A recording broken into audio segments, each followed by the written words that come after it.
ആ സുഖാ എന്താണ് പ്ലാന്? എന്ത് പ്ലാനാ? എന്താ നിങ്ങളെ കൊണ്ടൊക്കെ വിടുന്നുണ്ട് എന്നൊക്കെ കേട്ട്.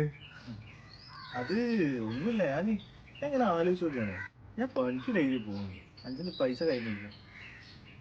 പക്ഷെ വേറൊരു പണി ഉണ്ട്. അതെന്ത്?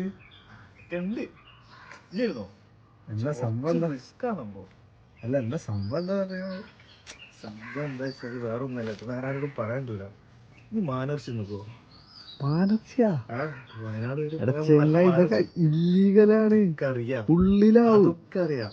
അനക്ക് ദിവസം പണിയെടുത്ത് എത്ര കിട്ടും ഒരു ദിവസം? അനക്ക് എത്ര കിട്ടും?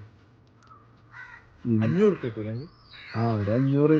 500 തുടക്കക്കാരനാണ്. എന്റെ വയസ്സിപ്പോ എത്ര? ചെറിയ വയസ്സല്ല.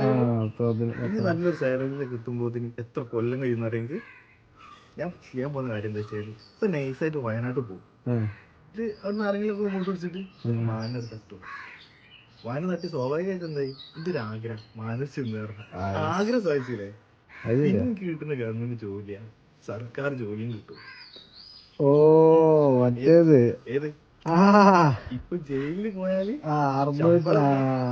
നല്ല പൈസ 650 ഉറുപ്പ്യ കൂലിയാ. ശരി. നേരത്തെ ഫുഡും ഉണ്ടാവും, നല്ല അക്കോമഡേഷൻ പോരെ.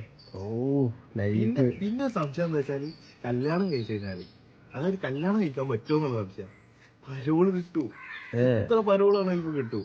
നമ്മളിപ്പോ ഈ കുറ്റവാളികൾക്കും കൊലപാതകൾക്കും സുഖ ജീവിതം ജയിലിൽ ഇനി പോയിരുന്നോ? അങ്ങക്ക് ഞാനുണ്ട്.